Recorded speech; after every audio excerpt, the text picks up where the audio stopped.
Hell yeah, welcome everyone. I'm AZD, Araz Zapar, motherfucking D-Bazaar. This is IMC Nation, International Mastermind Council worldwide. We are a movement, a global movement. Like what? Black Lives Matter was a movement that was unethical.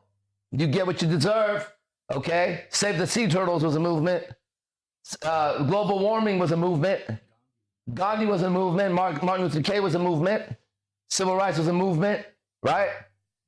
We're a movement. IMC Nation is a movement, a global movement. Look us up. That's who we are. That's what we do. And so for the next 20 minutes, we're going to tell you why we're a movement, how it became a movement, and why people joined the movement called IMC Nation. So I'll let higher intelligence speak. How's that? Here's a little article on us. Enjoy. It's called IMC Nation, Call of the Alpha. Enjoy it, men and women, for all y'all. Who are we? In a world drowning in chaos and conformity, IMC Nation stands as a beacon for those who refuse to bow to mediocrity. This is not just a movement. It's a revolution of the mind, body, and spirit, built on the unshakable foundation of truth, honor, and dominance. IMC Nation is where the courageous come to forge their destiny and the curious discover the strength they never knew they had. We're led by AZD, a man as fierce as a lion and as wise as a sage. It's me. IMC Nation is a sanctuary for those who crave excellence in every aspect of life. AZD is a master of human nature, blending the precision of martial arts, the intensity of stoicism, and the power of raw charisma. With each word, each lesson, and each encounter, he inspires men to claim their throne and women to unlock their divine essence. At IMC Nation, we don't teach you to survive. We teach you to thrive. We don't preach conformity. We celebrate individuality. Through world-class training, daily masterminds, and life-changing camps, we awaken the primal instincts within you, instincts that society has tried to silence. This is where the warriors of the mind and heart gather. This is where legacies are built. This is where you become the greatest version of yourself. You've felt it, the call to rise above the ordinary. IMC Nation is waiting for you. Will you answer the call? Step into greatness, live by the code, become unstoppable. There you go, Call the Alpha. That's who we are. So now, let's get this book.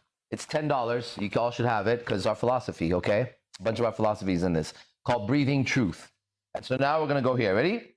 If you're blaming others for your problems, you still need to grow up. If you're blaming others for your problems, you still need to grow up. There's more to it. If you're blaming yourself for your problems, you're growing up. And if you blame neither yourself nor anyone else for your problems and can understand what the flow of life is, the yin and the yang, you have grown up. Got a little deeper at the end. You thought you knew, but you didn't know. First, you're going to go to school. And then you're going to graduate to high school. And then you're going to graduate high school and you're going to go into a good university. And then you're going to graduate with a major. And then you're going to get a good paying job that you like. Then you're going to meet the guy or girl of your dreams. Then you'll get married. Afterwards, you have a few beautiful children who will be your pride and joy. Then you will grow old together in love and watch as your children make you proud and continue doing exactly what you did. And all will be well. Have you heard that story before? Beautiful. Man, that sounds like a story we're told. The American dream. Wow, it's the human dream. Communist dream. It's a human dream. Listen to this. This is the human script you were given. First, you're going to go to school. And then you're going to go to high school. And you're going to graduate high school. Nice graduation. Then, because that's important. It's very important.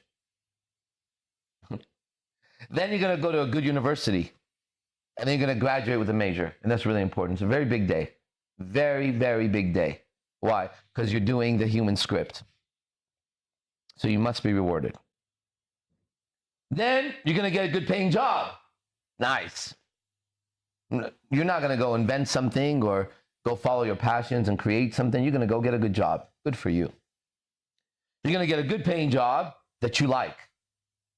See, and when you go to high school and you graduate and you go to college and you go to a good university and then you graduate, right? Then you get a good job because that's what happens. That never happened. That's what happens. And if you go this far, and let's see what happens. Some people got there. Some people really got there. They went to high school, they graduated, they got a good paying job, and then the story continued. Then you're going to meet the guy or girl of your dreams. It happens. It even happened to them. Then you're going to get married. That's right. Are you guys getting married? You're getting married? You're not married? How long have you been together? You're not is he serious? Well, I mean, honey, when is he going to pop the question? Blah, blah, blah. You got to get married. Otherwise, you're going to have to be punished. You're not following the human storyline. What's wrong with you? Right? Because if you follow the storyline, then you're going to have certain responses to certain things, and it's going to be very easy to sell cereals to you and coffee and all that other shit. Not that I don't drink or eat that. I'm just telling you, that's what happens. All right. Then you're going to get married. Afterwards, you're going to have a few beautiful children. So are you guys having kids? You're not? I mean, what are you going to do when you get older? Who's going to take care of you? What about your legacy? Who's going to pass on your legacy? Being a janitor or whatever the fuck you are. Like, what are you going to do? Right? Suddenly you have a legacy, right? You know, you can fucking barely stand up and fucking survive, and now you have a fucking legacy because you don't have a kid, right? Who's going to take on your legacy? I don't fucking know, Alexander the Great. All right. Then you're going to get married. Afterwards, you're going to have a few beautiful children who'll be your pride and joy, because that's going to happen too. They're going to grow up exactly the way you want them to, just like you and your parents. It's exactly like that. They're not going to have any kind of like fucking authority problems or rebelliousness and brainwashing of the current culture, whatever it is. So then they're going to be your pride and joy. And then you're going to grow old together because you're going to stay together and be very happy. You're going to grow old together in love. That's what it is. And watch your children make you proud. You know, Johnny just graduated from the same university I did. I was Harvard 1, he's Harvard 2. Yeah. And wait till he has his kid. I'm going to see my grandson graduate Harvard. I'm going to be on the board of Harvard directors. You're going to grow old together and watch as your children make you proud and continue to do exactly what you did. Yeah. And all will be well. Well, there was more to it. They made it sound so simple. Yet, they forgot to mention that this is the recipe for disappointment and depression and hating yourself and hating life. That's also, they forgot to say that it comes with that.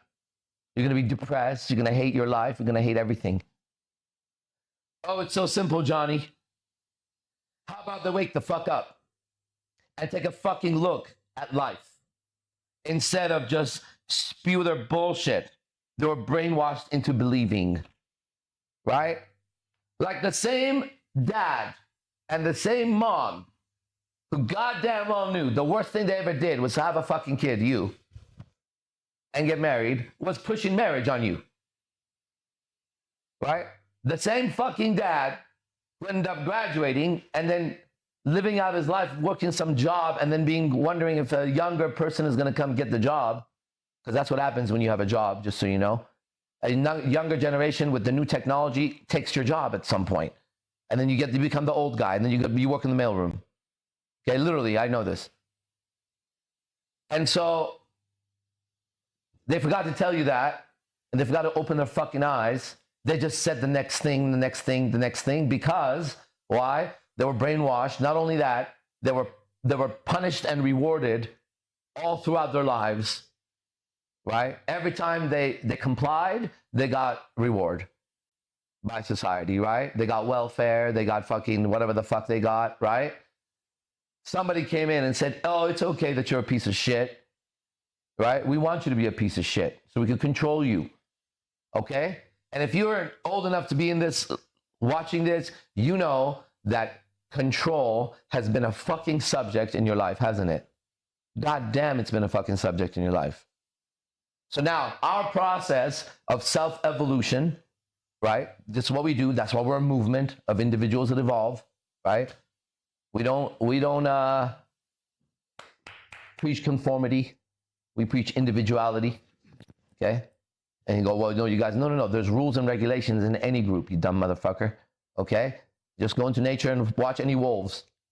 All right? Watch a pack of wolves, watch a pack of chimpanzees, watch a pride of lions, pack animals, then come watch humans, right? Where we have structure, we have order, we have hierarchy, and we earn that, just like the animals do, through the strength we show with our character and our physical body and our mind and our emotions. Nobody wants a leader out of control, right? Nobody wants a feeble leader, in quotes, like Kamala and fucking Biden. Those were feeble, disgusting human beings. Everybody wants a strong character, right? Trump has been in office for 24 hours, 2 wars stopped. He's not even in office. No, he's not even in office yet. And then fucking China, who was talking all that shit, suddenly sends a letter and a video by their, I don't know if you guys know this, within 24 hours, the whatever of China, the one who rules it, sent, what the fuck is his title? The owner?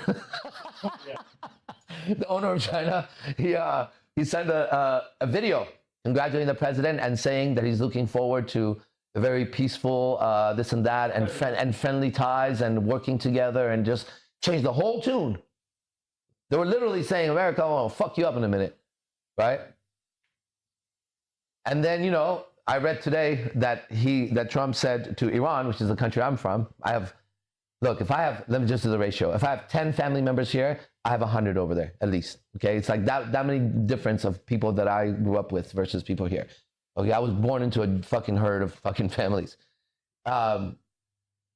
He says, he warned Iran that if they harm one American citizen, that he's going to annihilate them or something, some word that he means it, right? And so, of course, I think about my family and I go, dang, I hope he doesn't miss, right? I hope he's got some kind of like drone that could just like hit the right people, because war has casualties in it, right? But then I also understand, right? And I also go back to me in deep frustration all throughout my life, telling my family, why are you guys over there and not in America? And then there was 1,000 excuses, right? This, that, children growing up and grandma's over there. I was like, look, you can all come over here, right? If we put our money together, the family that's here, we can bring all you guys motherfuckers over here. You get out of there. Get the fuck out of there, okay? But see, humans have been brainwashed. You have obligations to things that have nothing to do with your survival anymore. You are the only creatures that goes around, and if you saw a bird right now, go outside, see a bird, and you saw the bird whacking his wing on the floor like this, and then against the tree, and then thumping his head, you go, what the fuck is going on? It would be scary. It would be like it was possessed, right? We're the only creatures that hurt ourselves. It's like it doesn't even make sense for a creature to hurt itself on purpose. You know what I mean? Now, I know scorpions do sting themselves, and that makes them fascinating. When they're cornered, some species of scorpions sting themselves. Okay? And some ants explode. But when you're an ant, you're not one. It's a hive mind. Every time you see one ant, it's like one cell of the ant colony. You and I shed cells all the time, right? That's why ants get destroyed all day. People walk on them. Anteater eats 1 million of them, right? But as long as the queen is there with the colony, that is the actual organism. It just spreads through ants, if that makes sense, right? It's pretty cool shit. I discovered that through my imagination a while ago. The same way Einstein discovered the law of relativity through his imagination and the speed of light. He imagined, Einstein sat in his body somewhere in Germany or wherever the fuck he's from, and he imagined being in an elevator and falling from the sky at the speed of light or some shit. I don't know, go look it up, right? When he finished imagining it, in quotes, now God knows why he started to imagine that idea out of every idea. Once he finished imagining it, he came back and he wrote down the laws that we use in science at the highest levels right now. Tesla did the same thing. Tesla sat there in front of a table with gadgets, coils and shit like that, batteries. He sat there and then he went like this, look, in his mind. And he saw these contraptions and he built them there. When they were built there, he built them here. That's what he says. That's what he says, okay? So now we're talking about 2 of the smartest men that ever lived that we recognize. And you and I, we're not supposed to do that, right? One came up with the laws of relativity that created the atom bomb. The other one came up with electricity and whatever else we have that we don't even know he created, okay? Are you ready? They both did this exact imagination exercise. All right? So I wonder what would happen if you applied your imagination. Welcome to IMC Nation, all right? So the next class, which I'm about to get into, is a men's class only, all right? Teach only men on that one, all right? And we're going to go into it. I still haven't changed the name, but I will today. At the end of the day, it'll be done. Let's see. These are always mysterious when Facebook says this. I want to click it, whatever. Oh. So basically, we're going to go to the next class. Okay. Then after that class, the men's class, it's our first advanced class, okay, of the second level. The process we do, it's got a name. It's called the beast process. Not the beast like Satan is the beast, right? That's another symbol for Satan, right? Not that symbol. The symbol that you would say, that man in basketball, he's a beast. That man in the gym is a beast. You could say Jordan Peterson as a philosopher is a beast, right? Like that. The quality in a man that makes him a beast, the beast process, okay? And it has exact laws of physics, and I'm the example of it, and the movement is the example of it, and we're going to keep winning and winning and winning and winning, because we're not here to survive, we're here to thrive. We're IMC Nation, be the best and fuck the rest. See you guys in the next class. Os.